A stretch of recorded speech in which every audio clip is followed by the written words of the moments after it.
Hi, good morning. දැන් වෙලාව දෙපාන්දර 6යි.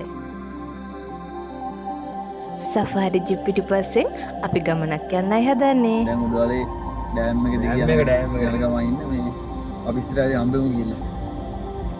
උඩවලව dam එක දිගේ යන ගමන් හරි ලස්සනට ඉර පායගෙන එන අපූරුවත් බලාගෙන අපි අපේ ගමන පටන් ගත්තා.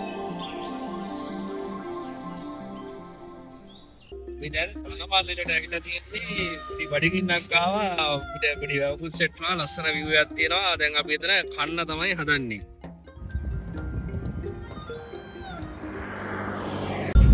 අයි මේ අම්මත් ඒ වැතෙන් මරු කෙලින්ම ගනින්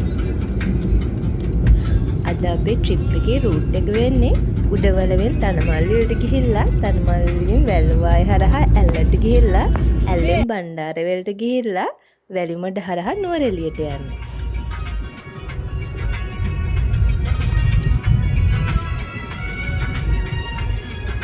ඒක මරුවා අනේ ඉන්දියාව වගේ බා ලොකු අංගයක් තියෙනවා. අපි දැන් වැල්ලවාය පහු කරලා ඇල්ල පැත්තට යන ගමන් ඉන්නේ. ඇල්ල පැත්තට යනකොට හම්බෙන ලස්සන දියැලක් කිට්ටුව තමයි අපි දැන් ඉන්නේ. අද ඔය මියුසික් එක කරන් මේක තමයි හිතන ඉන්දියාව කියලා. මචං දියල්ල පොඩ්ඩක්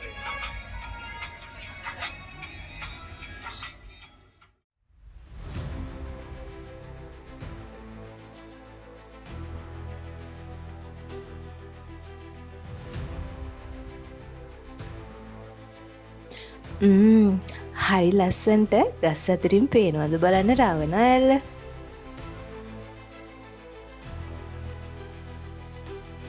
වැල්ලවාය ටවුන් එකේ ඉඳන් රාවණ ඇල්ල ගාවට කිලෝමීටර් 14ක් වගේ තමයි තියෙන්නේ. අපිට මෙතෙන්ට එන්න විනාඩි 25ක 30ක වගේ කාලයක් තමයි ගියේ. වැල්ලවාය පැත්තෙන් නැතුව ඇල්ල පැත්තෙන් එනවා නම් ඇල්ල ටවුන් එකේ ඉඳන් රාවණ ඇල්ල ගාවට කිලෝමීටර් 5මාරක් වගේ තමයි තියෙන්නේ. විනාඩි 10ක 15ක වගේ ගමනක්.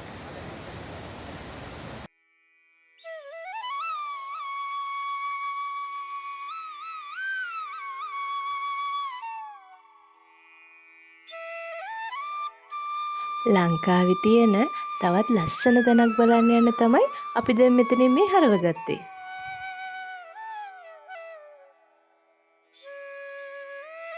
වැලිමඩ ටවුන් එකේ ඉඳන් කිලෝමීටර් 16ක වගේ දුරකින් තමයි මේක තියෙන්නේ. ගමනාන්තය දක්වාම නම් අපිට වාහනයකින් යන්න බෑ. වාහනයක ඇවිල්ලා වාහනේ මග පාකින් වල දාලා කිලෝමීටර් 1මාරක 2ක වගේ දුරක් අපි පයින් යන්න ඕන. අයිස්ක්‍රීම් කනවාද? අයිස්ක්‍රීම් කන්න නැදී ඒකනේ කියන්නේ අයිස්ක්‍රීම් එකක් එහෙම කාලම අපි අපේ ගමන පටන් ගන්නයි හදන්නේ. එන්න මෙතනින් තමයි ටිකට් ගන්න තියෙන්නේ. ටිකට් එකක් රුපියල් 100ක් වගේ සුළු මුදලක් තමයි වෙන්නේ.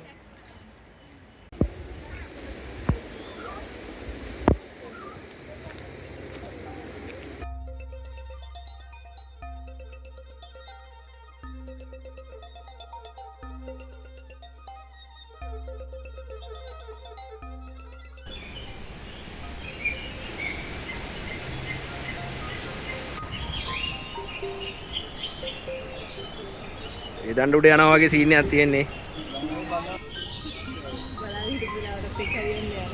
මගේ ජීවිතේ අමතකම නොවන හයික් එකක් තමයි මේක.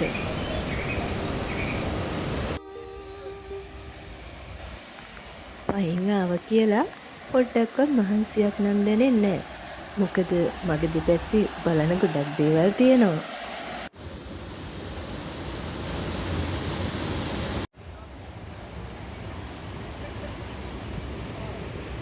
වා ලංකාවේ අනිත් දියැලි වලට යනවා වගේ නෙවෙයි ලස්සනම පාරකින් අපිට යන්න තියෙන්නේ.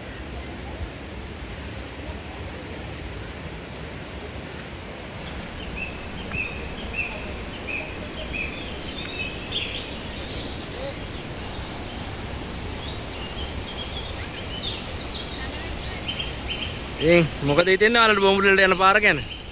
සුපිරි. ආ? ඉතුරු පාරක් තියෙන එන්න හැමෝම ඇවිල්ලා බලන්න. එන්න කියලා ආරාධනා කරනවද? මහා ලස්සනයි. අද මේක ලංකාව. සුබාදහම තියෙන අපූර්වත්වය විඳ ගන්න හොඳම තැනක් තමයි මේක. ගහකොළ වලින් එන සද්දේ, කුරුල්ලන්ගේ සද්දේ, දිය පාරවල් ගලාගෙන යන සද්දේ.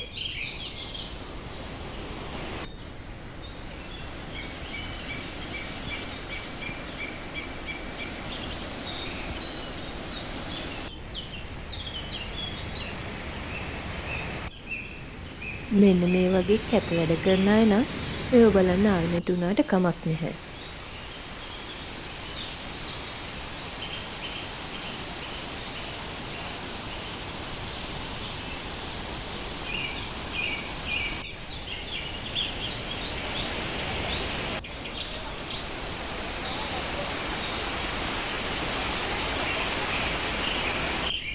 මෙතනින් ඉස්සරහට යන්න පාරවල් දෙකක්ම තියෙනවා. එකක් මෙන්න මේ සෙරව්වෙන් ඉගොඩ වෙලා යන්න, එහෙම නැත්නම් දිගටම පාරේ යන්න.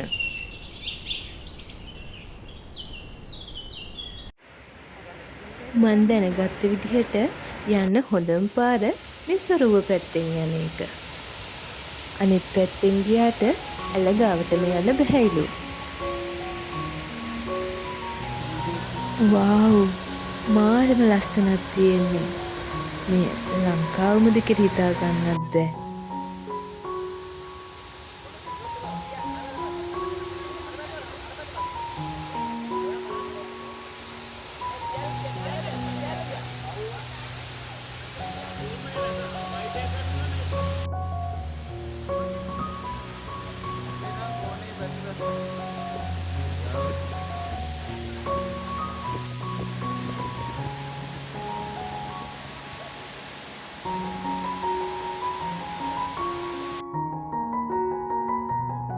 කාලයක් තිස්සේ බලන් ඉඳලා පෙරුම් පුරලා අද තමයි එන්න පුළුවන් වුණේ.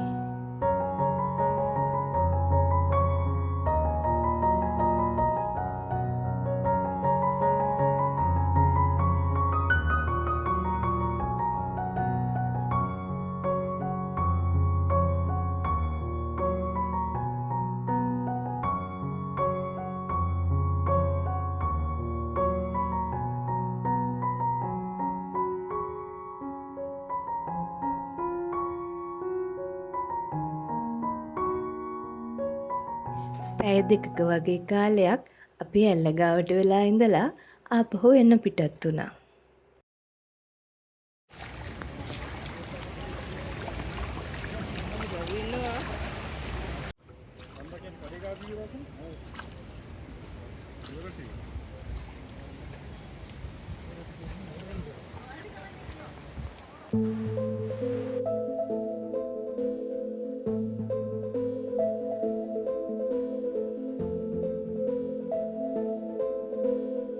බෝඹුරු වැල්ල බලන්න යන ඔයාට මගදිගදි තේ බොන්න, කෑම කන්න ඇති තරම් කඩවල් මග දෙපැත්තේ තියෙනවා. බෝඹුරු වැල්ල ගාව තිබුණ රෙස්ටුරන්ට් එකකින් අපේ දවල් කෑම අරගෙන අපි අපේ ගමන පිටත් වුණා.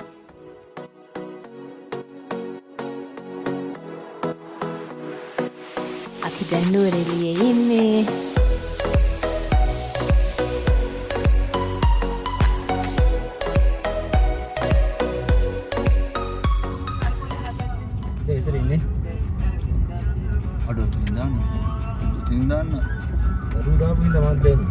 දාන්න බෑ මම හිතන්නේ. අර පැත්තෙන් දාන්න ඕනේ.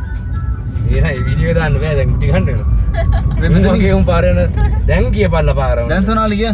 ඉස්සරහට මීටර් 290 දැන් ආත්ත වීඩියෝ කරගෙන ආත්ත පන්ද. වීඩියෝ කරන්නයි, ඩ්‍රයිව් කරන්නයි මේ දෙන මරාගත්තේ නැති එක විතරයි. රයිගමයයි ගම්පලයයි දෙන්නත් එක තමයි අද අපේ ට්‍රිප් එක එක්කන් යන්නේ.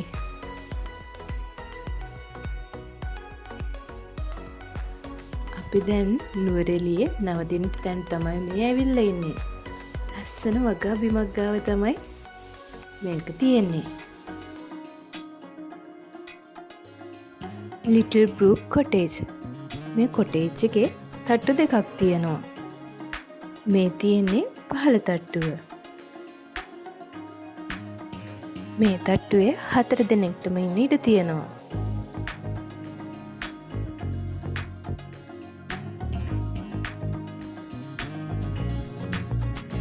මේ තියෙන උඩ තට්ටුව. අපි 4 දෙනාටම දවස් 2කටම නවාතැන් පහසුකම් ගන්න මේ මුළු කොටේජ් එකටම රුපියල් 28000ක් වගේ තමයි යන්නේ. මේ ලස්සනට ඉන්න තොන්ට වෙලා පොඩ්ඩක් මං එනවා දැන් ඔයාලා බලන්න. බොට දැන් දාන්න නෑ මොකද මම ලස්සනයි කියලා නේ ඉතින් ඉන්නේ.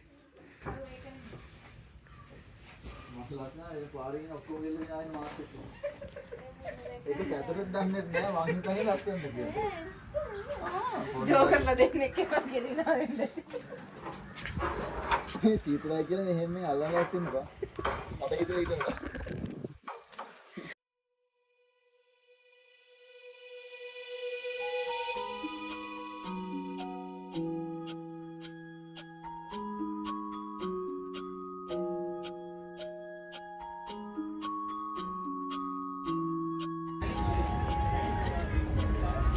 වොෂ් එකක් එහෙම දාගෙන හවස් වෙලා අපි ක්‍රිකට් ලේක් එක පැත්තට ආවා. රුපියල් 120 ගානේ ටිකට් 4කුත් අරගෙන දැන් ඇතුළට යන්නයි හදන්නේ.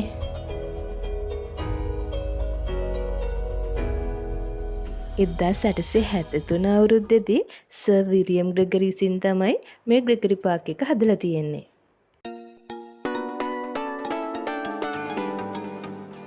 ග්‍රෙගරි පාක් එකේ තියෙන වෙනම view එකක්. වතුරේ යන බෝට්ටු, එතකොට තැන් තැන් වලට වෙලා ලස්සනට ෆොටෝ ගහන ලස්සන කපල්, ඒ වගේම පාරවල් දිගේ ඇවිදගෙන යන මිනිස්සු, ඒ වගේම තැන් තැන් වල සින්දු දාගෙන ලස්සනට නටන කට්ටිය. මේක වෙනම view එකක්. මම නම් ක්‍රිකට් ලේක් එක ගාව ඉන්නා හවසට. හවසට මෙතන ලයිට් දාලා තියෙනකොට හරිම ලස්සනයි. හවසට ටිකක් සීතල වැඩි තමයි. ඒ වුණාට මේ වෙලාවට මෙතන වෙනම ලස්සනක් තියෙනවා.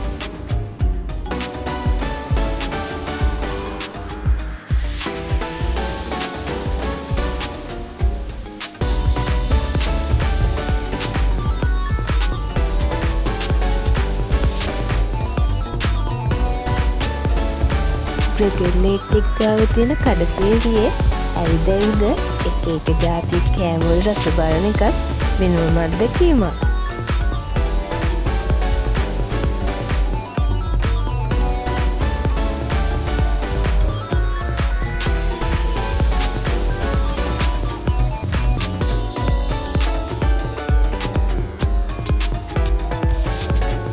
දැන් නම් හොඳටම රෑ වෙලා. අපි ඊගාව දවසේ කොහෙද ගියේ කියලා ඊගාව පුරුසින් බලාගමු. ලෝකෙ වටේ අපිත් එක්ක සංචාරය කරන්න travel and feel අපේ YouTube channel එක subscribe කරන්න අමතක කරන්න එපා.